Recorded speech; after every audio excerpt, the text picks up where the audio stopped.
Welcome back to another episode of Out of Home Insider, the loudest voice in out of home. Today's episode is with Raf Chang. He's the CEO of Tiger Party, one of the leading platforms for marquees in Times Square. And if you've ever seen a digital billboard in Times Square, you've probably seen the work of Tiger Party. They work with the likes of Infinity, Toys R Us in Times Square, Bank of America, CTM Media Group, World Bank Group. They work with some of the top brands in the world, pulling off those big, beautiful marquees in Times Square that you know and love. So we're going to find out about how they all come to be, how those incredible Times Square takeovers actually happen. And we're going to learn a lot about screens and a lot about Times Square. This has been a really fun episode. So without further ado, let's go. Welcome, everybody, to the Out of Home Insider Show, a podcast like no other, hosted by the one and only Tim Rowe.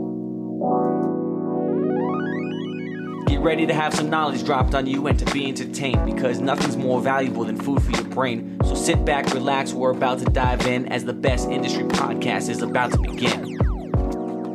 Raf, thanks so much for being here. Tiger Party, we want to hear all about it. We had a super cool conversation about LED screens, and I feel like we spent 15 minutes just talking about LED screens.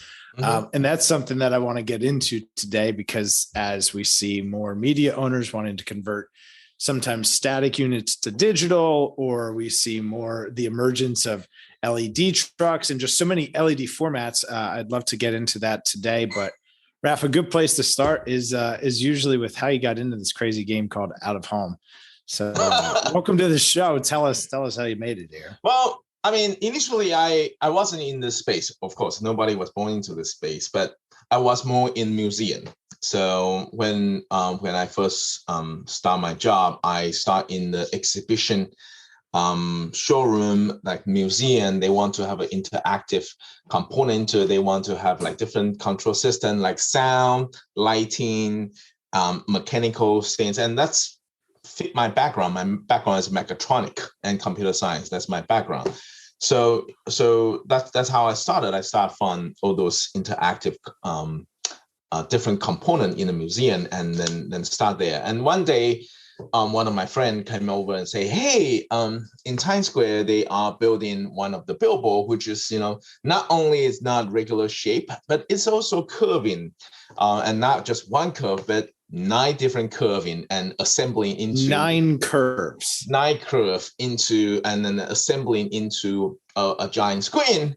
And you're right, all the 9 curve need to assemble in the picture perfectly and need to be able to dynamically adjust the content to fit that different 9 curve based on the camera angle, which means if the camera is in the front of the 9 curve, so all the content need to be able to align seamlessly in front of the camera. But if the camera is on the side, now the content need to dynamically adjust it based on where the camera go, dynamically with 9 different curving shape, and all of this need to be live. Well, when you make it sound that easy. Yeah, so it is. What was the occasion? Why do we come up with such crazy ideas? Well, that was, I don't know. Actually, I need to ask the designer from ABC. That's how they design their LED, outdoor LED. Because like it's that. Real easy on paper. It's easy when you draw it in a sketchbook. Well, and then you ask someone to go build it. Well, because everybody wants to have a different one, they want to look different. They want to look unique. And so they come out with this really advanced or crazy design where they have a 9 different ribbon, each ribbon have different angle or degree of curving and different length. But then when you have content you want to put on, firstly, all of your content need to be sliced into 9 different zone or session. And then when they play back, and they need to play back in sync, and then need to be able to adjust warping based on the camera angle. So this is back to 2007. Right. So, we were setting up cool exhibitions in museums. Yes. And then you've got a great friend who's just like, hey, want to get involved in this crazy project with me? Yes. Well, because of my background in museum. And so when we did something, I think right now people are more familiar with is with those 360 camera. You can see a lot of sure. And like home angle. Tours or yeah, exactly. So you need to basically warp it to make it like 16:9 or like to be a flat 2D. So it's a little bit like that for those night ribbon content. So night ribbon content, you need to warp it. So imagine that if you put your nose into the mirror, right? Your nose could be like change the swab. You might be changing the shape and like changing the curving. So so imagine the curving shape is the mirror. Now you put your video content into it. It's going to warp. It's going to distort. So the way to adjust that, to correct that, is you change your nose into a different direction. So when you against that mirror, you're going to adjust the back. So then now you're going to look right. Otherwise, if you put your content into the curving shape, your content is going to distort it and everything's going to look so weird and you will not be able to align it. So the only way to do it is you dynamically adjust that before you put on the screen. So again, we're talking about 60 frames per second, and which means you need to do all this in 1/60 of a second and try to get all this warping done and adjust on the fly. Because when you render the video out, you're not able to render 9 different versions and depending on different cameras. So all of this need to be dynamically adjust through the program, the playback system that we create, and to be able to do that. Again, nobody was doing the crazy thing back then, and that's how I get into this industry. Well, that's a pretty natural transition. So you dive right into the deep end of building these crazy billboards. Was it from a hardware standpoint? Was it from the CMS? Like where did you ultimately start navigating into this? So it's a both. So it's both hardware and software, because back to 2007, the software wasn't that powerful enough to be able to do those warping dynamically. You definitely need to work with the LED manufacturer and then to try to figure out a different spec and then work out to create those LED module and ultimately to be installed on the billboard. And then in 2016, we do another rebrand the whole thing, and we upgrade the resolution and we changed we up on the fresh rate over that. And yeah, it's pretty crazy. And like I mentioned, the content that we put on there with 30 seconds of content is usually about 25 gig, if not more, because we're dealing with uncompressed data. We're dealing with uncompressed quality of the content. So each pixel is never like blurry or try to be the same with around each of the pixel. And Raf, just for context, 25 gigs in the world of like digital billboards, break that down, give that some scale for somebody that's maybe not familiar. Okay. So what does that translate to? So if you use your iPhone to take a 4K video, say for 1 minute, I would say it's probably 200 megabyte, maybe. Okay. So a 1 minute 4K video on my phone is like a really, really insignificant amount of data. Yeah, I mean, it's 200 to 300 megabytes. It's really depending on what kind of setting you have on your phone, but that's the range. Data storage, I guess, is yes, it depending on your range, your compression. I swear I work at a tech startup too. So please don't be embarrassed. No, but I mean, we're working on the native raw content in terms of creative content, and we work with a lot of compression codec that usually people don't do. Like a lot of people use H.264. A lot of people use H.265, but we use ProRes. I mean, it doesn't mean that we can't use H.264, H.265. They are great compression, and they are light, they are small. What's the difference? Like, what is the difference fundamentally between these things? Like, would I see the difference? Naked eye? Okay. If you put on side by side, you'll be able to see it. And what's the difference that you would see? Is it contrast? Is it the clarity? What would you see? If you do H.264 and H.265 on side by side, HD65 will provide more sharper image, and you will have less pixelated. And HD64, you're going to find in some frame and some content, you're going to say, oh, that's a little bit artifact. It's like right now you can see on my hand, right? That's the artifact I'm talking about. So like the difference between like 720p and 1080 in the consumer sense of like you're going to see a difference. You're going to see a difference when you put it on side by side. Got it. But if you put the ProRes next to H265, you're going to see the color depth is different, which means you're going to see the colors more alive, more natural, and more real. And contrast, all that is totally different. So that would be maybe 4K for our home television analogy here, right? So 720, like it was good at the time, but then when we got 1080, we were like, oh, this is clearly better than that. You can't go back. It's when you have a side-by-side comparison, you can't go back. And it's a little bit different from Full HD, 720, 1080, or 4K, because then we're talking about the number of the pixel in the content.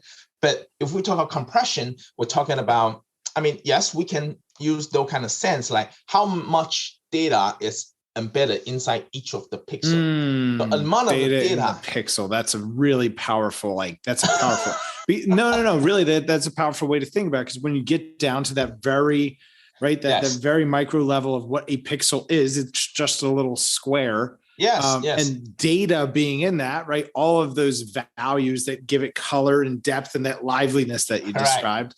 Correct. It's a very tangible way to think of it. It's almost like it becomes an organism. It is in a way. For example, I know I'm probably go too deep on the technology in here, but usually for pixel, you can have a 4 different bit into it. Let's say 4 different byte into it. That's RGB and transparent layer. So RGB, that's like... I think most people know RGB. Yeah, most people know RGB, but they actually don't know there's another one inside that's transparent. Okay. So basically, for H264, H65, I could be wrong on H265, but I believe they removed the transparent completely. So basically, you can't do transparent on H264 and H265. So you only can control the RGB in there. And when they try to compress the content, they do in a way that you can never restore to the original quality of the content. So they basically compress, like burning a DVD. Yes, a little bit. I'm a simple guy. Raf. I just got to use simple analogies. Let me give you an example on JPEG. Okay? Let me give you a simple on JPEG. So say you have a 3x3 array of pixel, right? Okay. So totally 9. 3 times 3, got it. 9. 3 times 3. 9 square pixels. Correct. So 9 square pixel in here. So the way the compression work is, in order to save the bandwidth or save the way, all this 9 pixel, I will pick the center one. So the center one is black. Then I'm going to treat the entire 9 pixel as a black. Oh. And I'm going to get rid of everything and say, hey, since the center one is black, I'm going to treat whatever surrounding is all black. It's like that game. Did you ever play that game Minesweeper on the computer? Oh, yeah. You click it and then you go, it's kind of like that. And you just click in the middle one and whatever color we click on that middle one, that whole 9 square pixel surface black. Is that color. So exactly. So immediately you reduce the data amount by 9 times. So that's like the way of JPEG work. So the same thing as the codec, which is, you simplify. So, this pixel and the next pixel and the next to it, just, all of them, they're so close together and human eyes can't tell different. I'm just going to call them all black or all blue or green. But the way we do it, it's basically uncompressed. So each pixel has its own color. Why are we doing this? Why do we need to do this? It's the reason is very obvious because we have a really large pixel. The outdoor LED is huge. It's very sure. Yeah. So how big is that? How big is an outdoor LED pixel? So most of the LED pixel in Times Square, the outdoor one, each pixel it's about it's usually PA or P10. So PA or P10 this means 8 millimeter. So P10 is basically 10 millimeter. 10 millimeter is 1 centimeter. So that's basically, that is how big is a pixel on the LED outside. So this is how big the pixel is on each of the a pixel in the LED outside. So yeah, it's going to be visible. So if you using the low quality of the compression, imagine all the 8 pixel around this one. It's all like the size color. Of a dime. A size of our finger, yes. Right. Size of our finger. Yeah. So or maybe like a watch battery. Yeah. The size of a watch battery, and it's just hundreds of thousands. Or how many of these are like makeup and average? I'm sure nothing's average, but like, well, how many in like a 1 by 1 square? 1 by 1 square. So 1 by 1 square. It's that's 1 foot times 1 foot, right? Oh yeah, are we doing math? This isn't a podcast about math. Well, you don't have to do math. You can make up a number. No one's going to check. I promise. No, it's that because that's a metric unit, and that's American units. There's a lot. There's a lot of these different units. So 1 by 1, it could be a lot of. But again, there are a lot of pixel in here, and when we're doing pixel calculation, it's crazy. So yes. So now we go back to compression. Compression, it definitely make a difference, especially on the large screen when you're going outside. So that's one difference. And second difference is the fresh rate. Mm-hmm. Fresh rate is also could be very, very significant affected. So in the movie theater, you're going to see the movie, it's 24 frames per second. That's why the movie needs to be entirely dark and black, because then your eyes will catch up the difference in terms of frame by frame. Oh, that's interesting. Yes. But if you actually bring it on to the home theater where you have the brighter area or that, you need to bump up your fresh rate or your frame rate of your video. And then people are starting to try to save the bandwidth by using interlace. Have you heard about interlace? It was like a feature. Was that a feature on like TVs a few years ago? And it was making the assumption of like what was going to happen between the frames or something. Yes. Again, I swear I work at a tech company. No, I mean, I hope called One Screen. I hope I don't bore you guys, or I don't like. No, this is for me. This is super interesting. So I'm sure there's someone else listening to this that's totally geeking out and has also done the math on how many of these watch battery pixel things, and they're like screaming it in the comments or something. Interlaces mean says I have 2 frames. Okay, so I have 2 frames. And but instead of I'm trying to play both of a frame, I want to save on computer power. I want to save on my CPU. I want to save my storage. So I will merge those 2 frames together. How do I merge it? So if I take one single frame, say this is 1080p. 1080 of the picture. That's 1920 times 1080, right? Which means I have about 1080 of the raw of the line crossing the picture. So every odd number, I will keep it an even number of the next frame. Then I merge them together to become one single image. So that's interlace. So basically, you combine. These are the things we just take for granted, by the way. We just expect this to happen magically. So exactly. So it's basically you blend the image into together, and the effect of that is when you play back some older content, you're gonna see like, oh, they are like line when you play back. I think most commonly, Raf, we see it a lot of times with just pictures of digital billboards. Yeah, where it looks like it's still loading, or like, I don't know if anyone still remembers, watching a news clip in the early 2000s where they're like videoing an office and all the computers, it looks like the computers are all like wavy lined and all that. That's a fresh rate. That's a little different, but that's a flash rate. And that's mean the fresh rate of your screen is lower than the fresh rate of your camera. So that's usually what caused that issue. But either way, that's how people save the bandwidth or that using the interlace. But then again, when we're back to 2007, people are playing back interlace video all the time. So we need to double a lot of material we receive.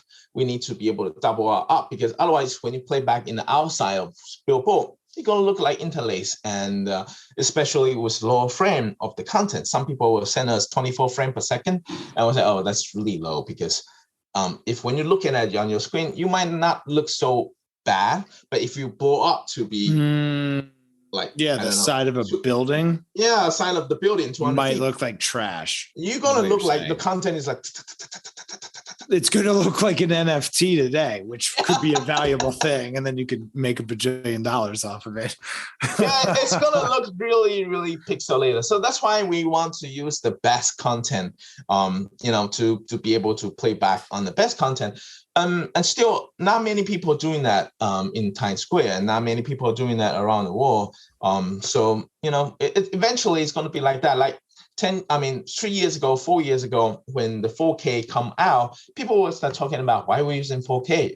Just HD, it's full HD is enough. And now people are talking about 8K, right? It's never good enough. It's never good enough. Man. Listen, it's cool to talk about. It's cool to hear your perspective on, because like when we think about Times Square is like, it's what everyone thinks of when they think about out of home, and we can debate, some people would debate, both sides of that. Is that a good or a bad thing? But at the end of the day, it's like the Super Bowl, right? Times Square on New Year's Eve is the equivalent for out of home of Super Bowl halftime commercials. Yeah. Right. Like it's the biggest out of home opportunity that everybody in the world knows about and everybody looks forward to every single year. Yes. And that has a lingering effect where people just think about Times Square from and out of home, right? Like, so it is where important that you need to, starting to lead in the technology in terms of like how quality need to be. Yeah. Because eventually people's eyes is going to enjoy this candy and enjoy this ice cream. And when they come back, like right now, if you ask me to go back to see 720 content, I'm going to say, wow, that's really pixelated. When right. People's eyes used to and see how much of the content playback, but again, all we talk about in here are the basic of the basic, which is, it's really nothing more just video playing back. And this is just pure one way, which is passive way of getting the information. This is just one way of the communication where on the billboard, they send it to you. Oh, we've got some clips. Okay. You said it's just playing back video. So I queued up some clips here. I was kind of hoping that we could talk through some of them. This one was a lot of fun. The marriage proposal in Times Square. Talk to me about this. Yes. So, obviously we want to do something different. We want to do something crazy in Times Square. So we starting to, to have those like new things. For example, this couple, they are, the girl doesn't know what's happening, and it looks like there's a music video going on here. There's mascots, there's people dancing. Is this like a flash mob thing? Like it is a flash mob. What's going on here? The pink mascot, and she's the one actually proposed to her girlfriend. Yep. And of course, no one knows what's happening, and so So we was like, okay, let's do something crazy about it. And then we're starting to put the personal message into the billboard.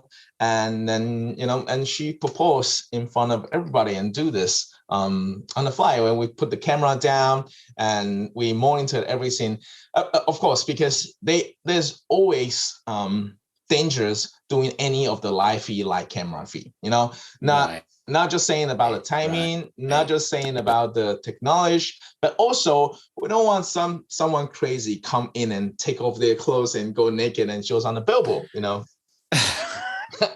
So no we need to pressure. Exactly. So we need to make sure that the whole thing is moderated, and we want to put the proper delay of the content before we go live. So we can purposely like cut it off when if you have to. If I have to, so even if I can reduce 1 second of the content on that, I would do that. And so with our system, we usually have a dual system running at the same time. We have a primary, we have a secondary, and we have a backup. So basically, yes. So basically, why is that important? Like, how frequently do things fail? Like, fail aside, that's why we have a backup, right? Sure. But beside the fail, but it's more about the functionality wise. Why do we need it? So a lot of time when we're doing something premiere, when we're doing something testing, we can't really show this to people outside. For example, we try to reveal a new movie trail. We try to, for example, if Disney, they have a new movie they want to go broadcast on the sign, and we need to test it, and we can't show that. Exactly. I got this Harry Potter one up. Maybe we can talk through this. This is like the coolest thing. So I know there are a lot of Harry Potter fans out there in the world. Maybe you are one of them. If you are and you're listening to this on Apple or wherever you're enjoying the podcast, you got to go to the show notes and click on this link. You got to check out this video. It's super cool. This is like a whole Times Square takeover. Yes, for Harry Potter.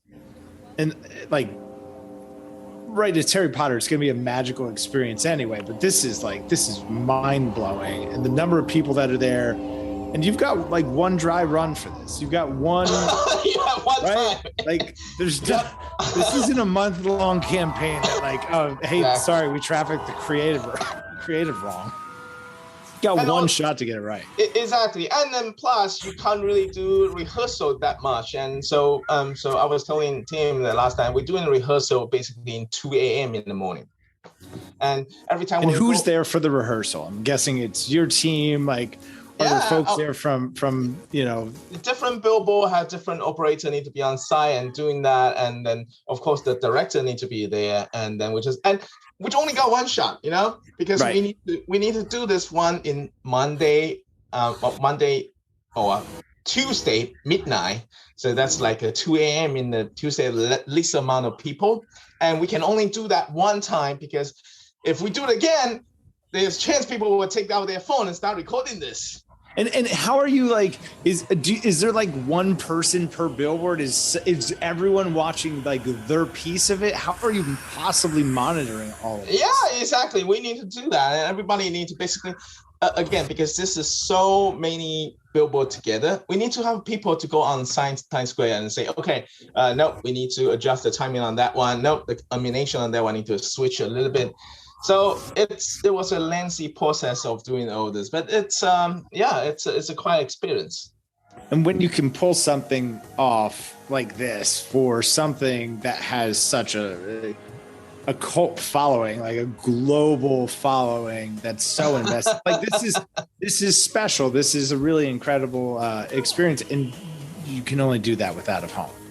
Yeah, exactly. I think that's the exclamation point here is you can't do that with TV. You can't do it with radio. You can't do it with the newspaper. Well, with the recent Omicron like coming out again, and I think this is another opportunity for digital out of home, where people are expecting to, they're going to have an on-site campaign, they're going to have an on destination campaign or offline campaign, but because of Omicron, so a lot of things now need to cancel. So how can we still doing this kind of outdoor and still large event campaign? Yeah. I think Times Square now is going to be a perfect place, and digital out of home is going to be great, because if you're doing outdoor campaign, doing it with the billboard interactive, exactly like you're saying, this is only the experience that not no other media that would be able to accomplish. So how do people work with you? How do people work with Tiger Party? Obviously, there's lots of media owners. Like, are you a media owner? Like, how should folks think about Tiger Party and working with you? To build a billboard or to do the things like that.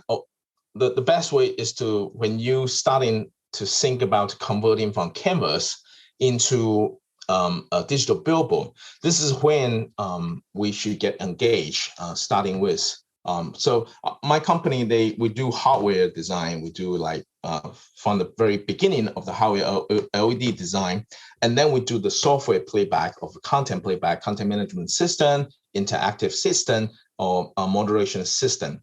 And then sorry for interrupting. Is this just for like big spectacular stuff in Times Square, or is this like also roadside digital, highway stuff? Like where's your sweet spot?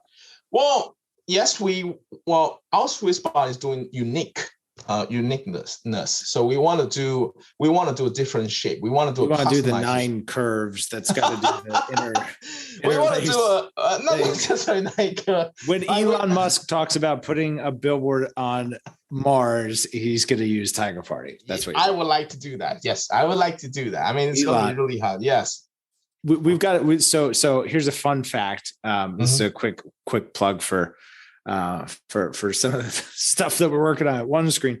We have figured out there is a billboard. There's a billboard that is perfectly targeted to Elon Musk in Florida. That's currently like a local like gift store advertising it. So if you are trying to reach Elon Musk, we know exactly which billboard to be on and who owns it. So we could talk more about that. Nice. But exactly. So we're looking for the unique, we're looking for the exactly the extraordinary. Yes. If you want to stand out, if you don't want to be standard 16:9 or standard like the gas station TV or the standard like coffee TV, then that will be our domain. We want to build customization. We want to build a different shape, and then we build the experience on the top of it. Because to me, that's where the digital out of home stand. I mean, we had one of the campaign. We have one of the campaign, for example, with the breakfast company, and also with the we have a campaign with Applebee before.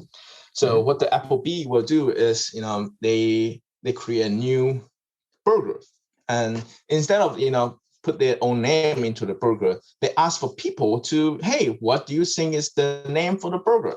So people go into their store and sit down and then, scan their barcode and just tweet on their Twitter with their hashtag, say, hey, I think the name of this burger should be, I don't know, hungry, or should be happy, or something like that. And then, the message and the photo and the name will be shown on the billboard.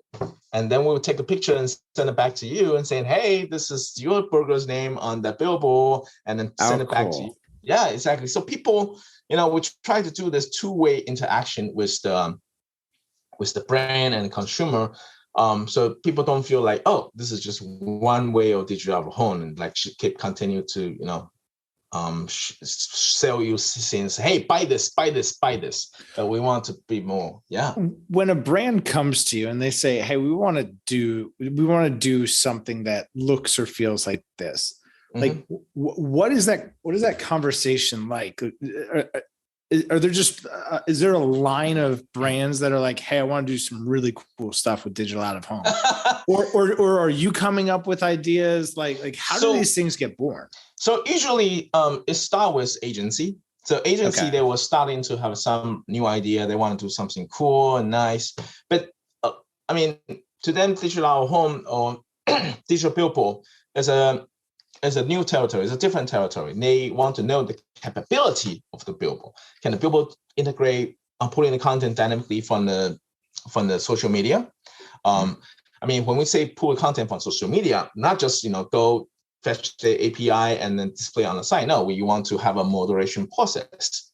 We don't want whatever people put whatever they want to say on the billboard. Sure. Exactly. Listen, it's like when you go to the airport and they've got that display case and they're like, you cannot bring a chainsaw on a plane. It's like the reason that there's a chainsaw in the case that says things you can't bring on a plane is because someone tried to bring a chainsaw on a plane. So exactly. I just have to assume that unmoderated social content being dynamically inserted onto a billboard has led to some disasters. It is possible. That's why a lot of billboard, they don't want to have like those kind of interactive content because it imposes the risk. So it is important for the agency, they check with the billboard techniques technical side of party of that and saying, hey, what kind of capability you have? I mean, so that's like one conversation, right? Is like the capability, right? So, and that there's a translation that needs to take place, I'm sure, from the agency who's like, we want to create this Harry Potter experience, and the tech side being like, okay, what is it you're trying to do? Exactly. Right. Like that's step one, is let's just clear that and see if we still understand each other afterwards. Exactly. For example, like we did the New Year's countdown, and like countdown, like everybody, hey, countdown is just, clock counting down 10, 9, 8, 7, how hard it could be, right? Sure. We've all done it in our backyard. Yeah. But in reality is every machine has their own clock. And yes, we can always try to sync to the same network time server, but still different performance, different spec, and will still cause slightly delay. I mean, can you imagine when you're doing 10, 9, and then the billboard on the left is still in 9, and then the billboard on the right is already there's a 8. split second delay. That's a split second of delay, and then the center one goes, so you have like 10, and then 9, and then 7 in here, and then all they flipping on the same time, and it's like, oh, how am I going to do countdown in here? Because they are a fraction of second, the split of second in there is probably 1/10 of second, but then visually you can already tell the difference and totally affect the effect of that. Again, things we take for granted. We just expect them to happen, right? Think about that. Think about that. If we were watching the New Year's Eve countdown and all of a sudden all the billboards have different numbers on them, like it would be pandemonium. It'd be chaos. Yeah. And we just expect it to all be right. But yes, but I mean, this is split of a second, and some billboard, they only handle 30 frames per second. Some billboard handle 60 frames per second, and some billboard only do 24 per second. So you need to account all of that. And so we need to use our technical WebSocket to basically, so instead of like everybody count down together, no, we don't do that. We do everybody 9, everybody 8, everybody 7, everybody 6. So instead of like, all right, let's count down from 10, I don't know, let's do like in 5 seconds and then count down from 10. No, we don't do that. We do like, all right, everybody display 10, everybody display 9, everybody display 8. So that's the only way to synchronize the content, just to, in case if someone tried to display quickly, we still have a chance to correct it, because every time it's initially again, okay, everybody display 9 now, 8 now, 7 now. Right. We're running. It's the same. We run the same risks each time. We have to do this 10 times. Yes, exactly. Successfully. Yes. Otherwise, the split of a second different, they will accumulate. Initially it's probably 20 microsecond and then 100 microsecond. Now we're talking about 500 microsecond. So eventually the distance might add up. So in the end, you might going to see 1 second different, and that sucks. Yeah, right. You don't get to do it over. Yeah, you don't get to do it over. We are all doing live in here, so it's all like that. So yeah, so the scene like this is all dependent. I mean, a lot of things really depend on what is the capability of the billboard. So that's why when we start a conversation with the agency, there was, okay, so what's your billboard can do? Like, are you confident enough that you can pull the live data? So when we say, oh yeah, people will probably just say, oh yeah, just display the the Twitter feed or the poll feed or that. Like we do election feed. Like when we're doing the presidential election, we want to make sure those numbers doesn't come up or shows up until it is confirmed. So each of number, it's so critical. And we can't really, and when we're doing testing data, we can't show this to outside. We can't show this, our simulation dry run. You can't put those prediction number onto the billboard to test, because then people are going to freak out. Oh, what? There's already election result over there. Your insurance company must love it. What do you get them for Christmas? Holy smokes. Everything that you do is walking the tightrope without a, I don't know. So that's why you need to have a primary machine. You need to have a secondary machine. Then you have a backup machine. There was one time we have a director flying from LA, and about to land and come into the city. And I don't know if he's taking helicopter or what he do, but the moment he land and he say he's going to be after he land in JFK, he said, yep, I'm going to go be in Times Square in 15 minutes. I was like, how are you going to come to Times Square in 15 minutes from JFK? And the only thing I was like, okay, he's taking on the helicopter. That's the only way. So quickly just. He's Tony Stark. Yeah, and it's just like come in here and finish one camera shoot, and then he will be leaving. He doesn't have time to stay. He fly in, take the shot, and go and like ow immediately. So. And that time, one of the player, the power supply failed. Yes, and we have 15 minutes to figure it out. I mean, we don't even know the power supply failed. All we know is like all of a sudden playback, and all of a sudden it turned black and it's changing to a secondary player. And I was like, oh, what happened? Why all of a sudden switching to secondary? Because it's like pending fail situation. It's like I'm about to die, but I haven't died. So the switch. So we don't know what happened. I was like, okay, firstly, we can't really have this content going outside. We have to, play evergreen on, and we need to troubleshoot this. We need to figure out this in 15 minutes, because with this director, he's not going to do a second take. He fly in, take a helicopter, and you're going to tell him that, can we do it again? Yeah, bad news. Something's wrong. We don't know what. Bad news. There's no such a chance. So we need to quickly like pull out the machine, open it up, and then we need to put out like years of experience into it and say, tell me, where is the problem? So usually we have like, this is like a movie. Did you tell the director about it? He could have made this a movie. Well, usually when we in one man, one mission, one billboard. Raf.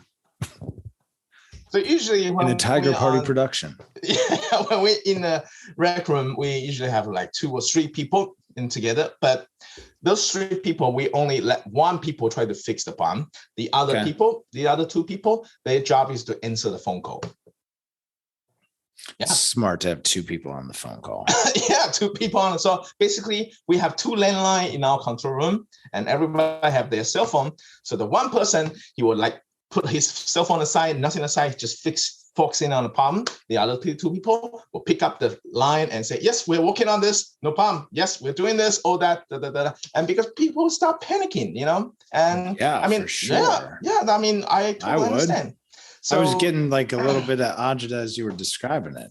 Yeah, it is. You can imagine the pressure for like, right. This is the big leagues, right? Yeah. We're not playing around here. Yeah. So when we're doing a national broadcasting like New Year's Eve, and then the live show, when the camera pan from one billboard to another billboard, and then coming back, and during the panning, one of the billboard go dark, and by the time it panning back, we only have like 10 seconds to try to spin up the backup and try to cover that. Yeah, and we can't have when the camera go to that, and then what's supposed to be there for the advertisement, we can't have that to be black. So it's all pretty much no breaking for the entire 14 hours of countdown. Our countdown starts on noon at 12 o'clock, but it doesn't end until 1 a.m. in the morning. Have you ever done the documentary of this? No. I'm so serious about this. Like I would watch. I think that there's a lot of people right now. If you're listening to this and you think that there should be a documentary made, we got to make that happen. That's like such a cool piece of content. Everybody sees it. Nobody knows what goes into it, and yeah. I think that would be awesome. Like, I mean, the 2022 New Year's countdown that we just happened, and there's a lot of story in here. I don't know if I can say those things, but like, when does planning start for the New Year's Eve countdown? So in November, where the mayor de Blasio said, "Yep, we're gonna have come back in full strength, and everybody gonna be like, we're gonna celebrate the New Year's, come back alive. We go through this." Mm-hmm. Then Omicron hit. Mm-hmm. So all the talent that we booked, we schedule, we have now changed it. and it's now different. So the time is changing, everything. So usually we will have 3 months to prepare everything, not just talking about sponsorship and the show and working with the declare production and try to make all this happen. We did not receive our timeline, or actually we didn't have our final timeline or the actual timeline until New Year's Eve on the same day, 11:30 a.m. in the morning. We don't know how we're going to play, how we don't know what time we're going to do the show. Like, you just know, like, you've had no opportunity to see the game plan, to practice with the team. Nothing. It's just expected that, hey, Raf, we've got a game on Sunday. We just need you to show up and be the quarterback and have the best game of your life. Yes, you have to get it done and make it happen because, so things going to change and everything dynamically changing on the fly. We don't know what talent is coming in. We don't know what time we're going to do the show. So everything. So for the entire 12 hours, we are on the conference bridge and we are on standby, on the call. And when things happen, like I said, one people fix the problem, the other two people try to answer the phone. Exactly. So that's our game plan. And that's how we're going to make things. And we've been doing this for the past 10 plus years. Wow. Exactly. So yes, New Year's Eve, I wish one day, hopefully it will be this year, then I'll be drinking a beer, sit at home, watching TV. Wish, but we just made plans. We're making a documentary. I'll see you there. Raf, how do folks get in touch with you? Where do they find Tiger Party? Give them the Latin long. So the best way to find us is on our Instagram, and then or just go to our website, www.thetigerparty.com. So we want to do tigerparty.com, but unfortunately, someone registered that like 15 years ago. So we have to do the THE. So thetigerparty.com. So got the same problem. It's like I couldn't get OOH Insider. I had to get the OOH Insider. Someone already had it. I feel your pain, my friend. Hey, this has been an absolute blast, an absolute pleasure. I've learned just so much. This is going to be one for the ages. I really appreciate you. Thank you. There's a lot of story, and thank you for letting me to share with you and everyone and all the audience. Absolutely. If you found this to be helpful, if you enjoyed it, make sure to like, subscribe, and share this episode with somebody who could benefit. And I guess, as always, we'll see y'all next time. That's it. That's the outro. All right.